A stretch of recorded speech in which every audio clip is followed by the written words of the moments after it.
Julia, let's start with you. You've been the target of anti-Semitic attacks, some of the most vile during the campaign that any of us have seen, and it's the same things that we were reading on this mass murderer's websites were being sent your way week in and week out during the campaign. Talk about your reaction and also about the piece you wrote about the difficulty of pinning the blame on this on anybody specifically, but stepping back and talking about a bigger look at the culture that this president has created. Yeah. So, when I first heard about the synagogue shooting, my first response was, other than shock, was anger, because back in 2016, when I was starting to get this stuff, by the way, on the anniversary of my family's emigration here from the Soviet Union, fleeing anti-Semitism, and I remember thinking back then, when Donald Trump refused to denounce these people or send them a message that he didn't want his fans or his supporters behaving this way, I thought, this is what happens when his wife didn't like something written about her failed skincare line. What happens when things get a little bit more serious, when these people become more emboldened, more heartened, in a country where they can easily go to Walmart and buy an AR-15, and my response when I saw what had happened in Pittsburgh was anger, because you could have seen this coming a mile down the road. Well, Julia, wow. This in Pittsburgh, it's specifically personal to you because your family actually immigrated from the old Soviet Union to the United States, and you all were those refugees that this mass murderer actually was spewing hatred about. That this was, yes, an act against Jews, but also he specifically mentioned his hatred for refugees. Sounds sort of familiar these days, doesn't it? Absolutely, absolutely. And I'm so glad you pointed that out, that this isn't just an attack on Jews, this is an attack on immigrants. This man the flames of his hatred were fanned by a president who kept talking about this caravan of refugees as if they were terrorists or as if they were coming to commit atrocious crimes in our country, which they're not. As if this was being paid for by some shadowy Jewish lobby led by George Soros, which is just the oldest anti-Semitic trope in the books, other than maybe the blood libel. We'll see that soon, though, I'm sure. And I think that's really important to point out, that this isn't just about, and I think the Jewish community needs to understand that too, that this isn't just about us. This is also about immigrants, which we all were at some point. Exactly. Which we all were. By the way, Mika, when Julia talked about George Soros and sort of that anti-Semitic trope that has been trotted out by Trump, also trotted out by members of Congress, talking about how a rich Jew was actually funding these immigrants coming to the United States. Or buying an election. You had the House Majority Leader, Kevin McCarthy, tweeting later, deleting this tweet, that he didn't want Tom Steyer, whose father is Jewish, and George Soros, who's a Jewish Holocaust survivor, buying the election. You had Chuck Grassley, the Republican head of the Senate Judiciary Committee, saying that he thinks it's likely, that he believes that George Soros is doing this. This sounds like something he would do. Again, that was not his standard of proof with Christine Blasey Ford, but that's another story. And again, Mika, right as the news of this cooked up phony caravan story that's promoted by Donald Trump and Fox News, members of Congress attaching that to George Soros and making it sound like, again, an anti-Semitic trope that a Jew, Mika, was somehow responsible for buying these people and having them march up to the United States. Anti-immigrant rhetoric, anti-refugee rhetoric, the same sort of rhetoric used, again, by the mass murderer. Exactly. And Julia's latest column in the Washington Post asks this: how much responsibility does Trump bear for the synagogue shooting in Pittsburgh? And she writes in parts, culpability is a tricky thing, and politicians, especially of the demagogic variety, know this very well, unless they go as far as organized, documented, state-implemented slaughter. They don't give specific directions. They don't have to. They simply set the tone. In the end, someone else does the dirty work, and they never have to lift a finger, let alone stain it with blood. The pipe bomb makers and synagogue shooters and racists who mowed a woman down in Charlottesville were never even looking for Trump's explicit blessing, because they knew the president had allowed bigots like them to go about their business, secure in the knowledge that they don't really bother the president. His role is just to set the tone, and their role is to do the rest. But Bill Kristol, it's chilling. Of course it doesn't bother the president, and we've seen evidence time and time again. You can look at Charlottesville. You can look at when he called himself a nationalist. His staff will give him pretty words to go out and read. He will half-heartedly read them and immediately go back on that, because you can see time and time again, he always has to send the message to white nationalists: I'm not going to criticize you. I may not be on your side, I won't say that, but I want you to stay on my side.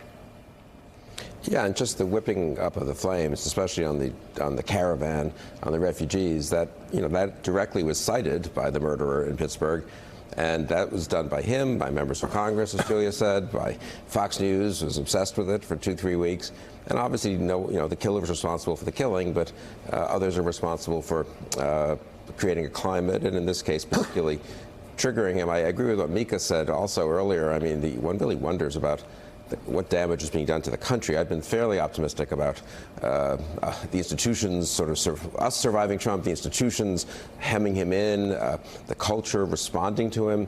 But I've got to say that the degree of hatred he's things that were previously there, I suppose, but suppressed, repressed, discredited and discouraged. Obviously, they did flare up at times. There have been many mass murders of various minority groups in U.S. history and in the last, decades too. But still, the degree to which he's done he and his supporters now are doing real damage, and some of that could be undone by people saying, you know what?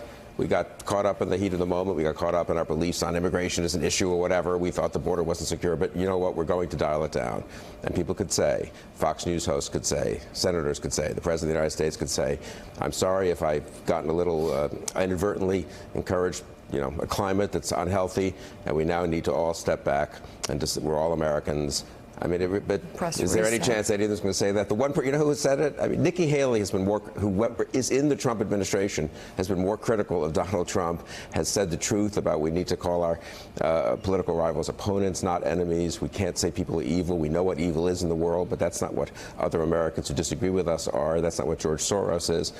Nikki Haley has said that. She's been more critical of Donald Trump, and she works in the Trump administration than most Republican senators and congressmen and a lot of Trump supporters out there in the media and elsewhere.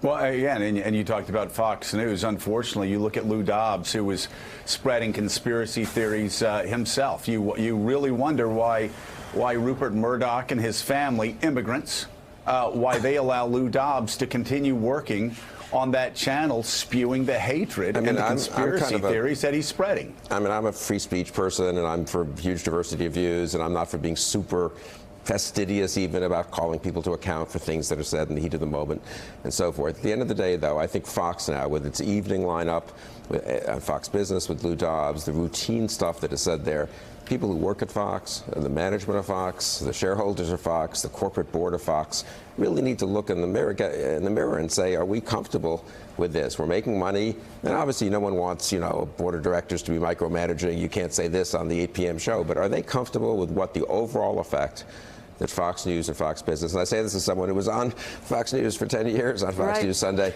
a few years ago. Are they comfortable? Can they defend their effect on the culture?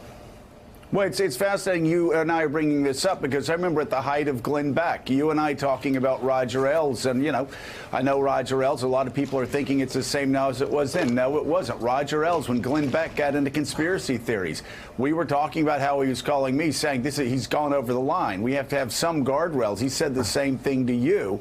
I mean, you can't tell. A lot of people can't tell, John Heilman. There is a huge difference between what's going on Fox News today and what was even going on at Fox News 5 years ago. It is completely, when you look at Lou Dobbs and some other people, completely off the rails. But then again, you could say the same about Donald Trump's rallies and the people who were there. I'm shocked. Really, I am shocked that Americans, after bombs were sent to all of these targets, were chanting, "Lock her up" of Hillary. Right.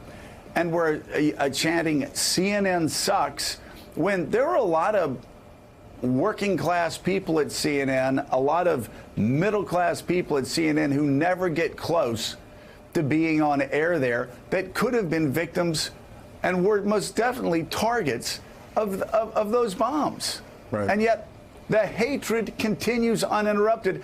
And this guy, I can't even call him president. This demagogue, this nationalist, he refused to even try to temper his crowds, refused to even call the former presidents and Secretary of States and CIA directors to offer condolences and assurances that he was going to do his job as president to protect all Americans. Yeah, Joe, what he said was, and they are, I believe, the two most kind of landmark, signal, repulsive words of last week, which were, "I'll pass," when the president was asked on Friday after the bomber had been, or the alleged bomber had been arrested, whether he was planning to call Barack Obama, Michelle Obama, Bill Clinton, Hillary Clinton, and the other people who had bombs sent to them. The president stood on the White House grounds and said, I'll pass. That's what he said about that. And I think Wow. that sends a signal that's as profound as anything that the president could say. The president's obviously a racist. He's obviously a demagogue. He obviously condones anti-Semitism, stokes up nationalist hatred, all the stuff we've said. You asked what's happened at Fox News. What's happened at Fox News is the same thing that's happened to the Republican Party. What's happened to it is they were both corrupt, bankrupt institutions that were hollowed out and waiting to be taken over by Donald Trump. They've now been taken over by Donald Trump, and they're, of course, in a much worse, much uglier place than they were 5 years ago, 10 years ago, however many years ago. They were in pretty ugly places back then, but they're in a much uglier place now, and it's because of this guy that you're pointing to. On Friday, that was his reaction when he was asked if he was going to do the minimally presidential, the minimally human thing, which is to reach out to potential people who had bombs mailed to them, leaders of the opposition party, leaders, former presidents and public servants, whether he's going to call them. He said, "I'll pass." And then not only that, he's on Twitter attacking Tom Steyer over the weekend after the bomb had been sent to Tom Steyer, after the bomber had been, the alleged bomber, the suspected bomber had been apprehended. President Trump is on Twitter attacking Tom Steyer. Yeah, I don't care what you think about Tom Steyer. It's ridiculous. It's not only that he didn't call him, I shouldn't say ridiculous, appalling, grotesque, despicable, depraved. He goes out to a rally on Friday night and participates happily, smilingly in a lock her up chant about Hillary Clinton, who just had a bomb sent to her in the mail. He gets on Twitter the next day and starts tweeting at Tom Steyer, who just had a bomb sent to him in the mail. It's not even a question of whether it's presidential behavior or not. It's not minimally human behavior in these circumstances, and the effect that it has on his followers, on his devotees, on his base, is, of course, corrosive and dangerous, of course. Yeah. And by the way, Mika, it's dangerous. You look at the person that sent the bombs last week with all the Trump stickers on his van. This had always been a troubled person. Donald Trump didn't make him troubled. But it was a troubled person that used to go on social media talking about food and other topics. When Donald Trump came on the scene, suddenly his obsessions, his hatred, it turned to Donald Trump's opponents. And of course, that is what demagogues do. They